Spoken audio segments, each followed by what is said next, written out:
Halo guys, ketemu lagi kita di kisah misteri perjalanan hidup aku di Vatikan. Mungkin ini paling tuntas sekali ya. Soalnya kalau kita melihat tentang kehidupan alam gaib, ini kita hanya bisa melihat dengan sebagian saja, dengan waktu-waktu tertentu, dan kita juga hanya bisa melihat dan mengingatnya di saat-saat tertentu juga, geng. Aku itu sebenarnya banyak banget loh menemui, bahkan melihat tentang makhluk-makhluk yang tak kasat mata itu. Aku itu cuma ngelihatnya kebanyakan itu paling banyak banget itu di dalam rumah ini, di rumah sepupu aku yang di sana, yang biasa aku tempat tidur ya. Dan juga di sebagian kampung ini dan sebagian jalan, apalagi di hutan-hutan. Itu udah pasti ya, geng. Kemarin, geng, di bagian 2 itu yang terakhir aku berceritakan tentang sekeluarga yang mau menetap di rumah aku yang tinggalnya di atas atap teras ya. Itu mereka sekeluarga. Dan ternyata, geng, tidak jauh waktunya dari mereka yang sekeluarga tadi yang mereka pengen tinggal di atas teras rumah aku. Kemudian ada lagi seorang lelaki. Dia juga pengen berada di rumah ini. Dia juga pengen tinggal di rumah ini loh, geng. Aku tuh cuma terheran-heran. Aku cuma bingung. Kok bisa banyak orang yang pengen tinggal di rumah ini? Aku cuma bingung aja sih dengan keadaan rumah ini. Mungkin juga ya rumah peninggalan dari kakekku ini mempunyai mistik yang sangat keren kali ya, sehingga bisa mengundang para makhluk-makhluk yang tidak kasat mata. Mereka berada di sini, bahkan mereka pengennya tuh bertahan hidup di sini. Dan iya tadi tentang laki-laki yang pengen tinggal di sini tadi, geng. Dulu tuh kan kami di samping rumah itu kami punya burung merpati ya. Adikku punya burung merpati. Jadi tidak lama dari yang sekeluarga tadi, ada lagi lelaki yang pengen tinggal di sini. Dia itu permisinya sama aku juga. Dan posisi aku pun di saat aku duduk di ruang tamu itu juga. Dan dia permisi. Dia bilang permisi. Nak, dia manggil aku anak. Mungkin dia tidak terlalu tua ya. Lalu dia bilang, aku minta izin pengen tinggal di sini, dia bilang. Karena aku udah pernah merasa menerima sekeluarga orang yang tinggal di teras rumah. Jadi aku sih langsung aja sih bilang begini, silahkan, gue bilang. Jadi aku tidak perlu lagi untuk meminta dia untuk minta izin sama ayahku lagi ya. Jadi, geng, tidak perlu lagi aku sih menyuruh dia untuk minta izin sama orang tua, sama ayahku. Jadi aku bilang, silahkan kalau pengen mau menetap di sini, silahkan aja, aku bilang. Lalu aku tanyain lagi ya, sampean maunya tinggalnya di mana, aku bilang kan. Rumah kami ini udah full loh. Rumah kami ini udah penuh. Kamar pun sedikit. Aku bilang gitu kan. Dia bilang aku tidak tinggal di rumah, tapi aku di sini di samping rumah, di sangkar burung ini, dia bilang. What? Aku sih terkejut saat dia bilang cuma dia pengen tinggalnya itu di sangkar rumah ini, di sangkar rumah burung merpati. Jadi aku bilang silahkan, dia bilang kan, udah selesai. Dan waktu itu pun aku tersadar kembali loh, geng. Dan selanjutnya, geng, aku ingat saat ada orang berteriak di depan rumah aku loh. Saat itu tuh aku tuh sekeluarga kami sedang lihat TV, tapi ada orang yang teriak di depan rumah sambil lewat. Pas merinding. Pas dikeluarin, kami bilang kenapa aku teriak. Dia bilang aku terkejut. Di rumah kamu ada ini, dia bilang. Ada mata bersinar di depan kaca itu, di depan rumah, di balik kaca itu, dia bilang. Kami sih sangat terkejut, tapi kami tidak melihat apa-apa loh. Aneh juga ya. Dan lanjut geng. Lanjut, aku ingat banget di waktu kami baru punya sofa baru. Ayahku beli sofa ya. Kita udah enak di kehidupan kita. Jadi geng, di sini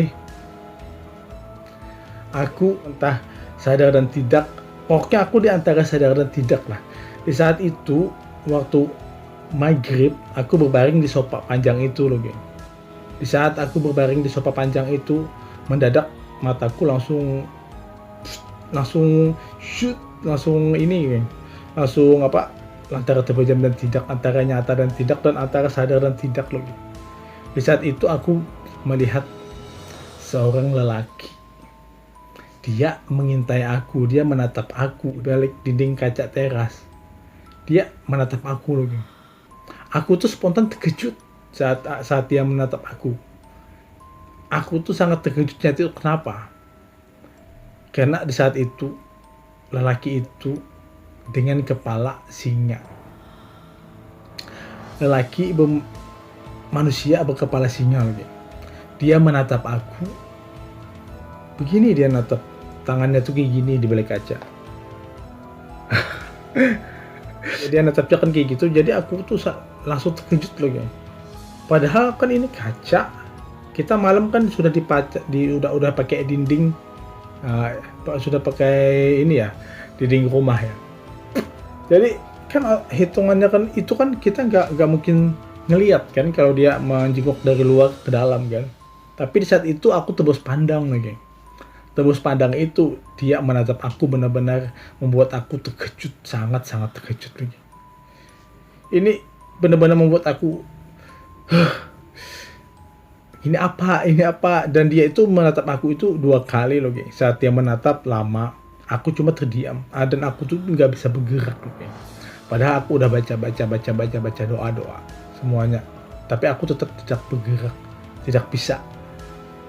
Dan kemudian dia melangkah lagi ke kaca sebelahnya, dan mataku pun mengikutin arah dia melangkah, dan dia menatap aku lagi. Merinding geng. Seandainya dia itu manusia, mungkin aku akan bisa melihat wajahnya dia ya. Dia itu tersenyum atau tidak kepadaku. Ini kan dia cuma dengan wajah singa, berbulu kepala kan, tapi badan manusia. Itu juga geng, dia setelah dia menatap aku, setelah itu dia pun berlalu dan aku pun tersadar loh geng. Ini sesuatu yang aneh banget sih bagi aku di rumah ini. Dan lanjut geng, pada kemudian waktunya dapur kami ini udah ini loh geng, udah dibikin teras. Di samping rumah udah bisa enak tidur.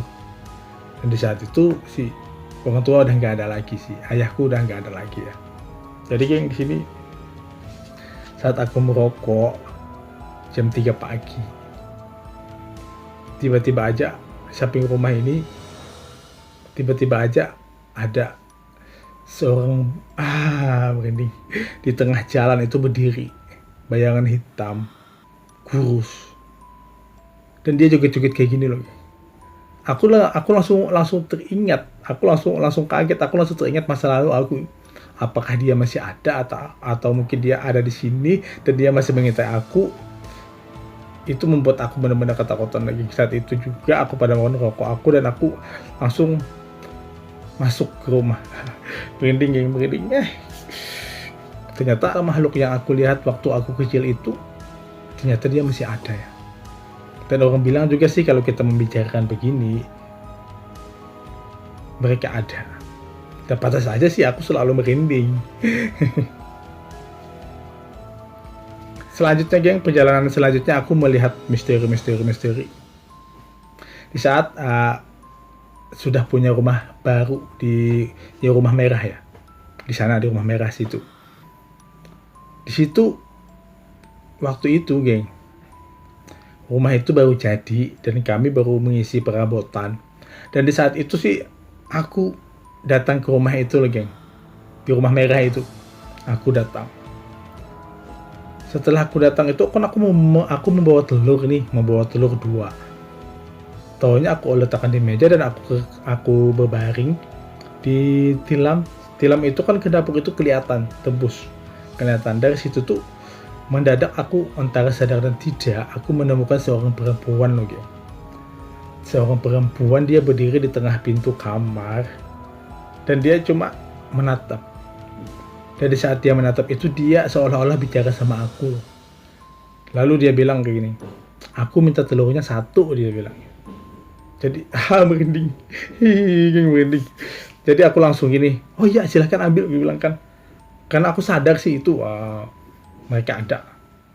Karena aku udah biasa ya. Silahkan ambil, gue bilang. Ternyata setelah aku tersadar, telur masak yang aku letakkan di meja tadi, satunya itu udah buruk, udah bau kayak enak dan berlendir. Mungkin itu kali ya dia minta tadi ya. Jadi langsung aku buang aja ke samping rumah. Dan kejadian di rumah itu juga, geng, ada nenek-nenek di rumah itu.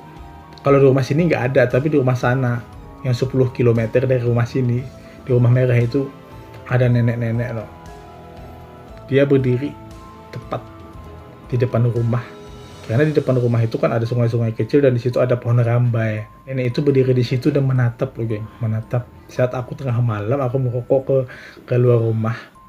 Karena di sana kan rumahnya itu baru, jadi banyak masih ada hamparan padi-padi. Di saat itu juga, geng, aku sangat terkejut dan aku masuk, ternyata nenek itu ada lagi di dalam rumah lagi. Di dekat meja ruang makan itu lagi. Setelah dia cuma memperlihatkan diri, mungkin dia mengatakan kalau dia orang di situ kali ya. Dan ternyata setelah kita tanyain sih sama orang dekat situ, katanya di belakang rumah kami itu, rumah baru itu, katanya itu adalah jalan orang.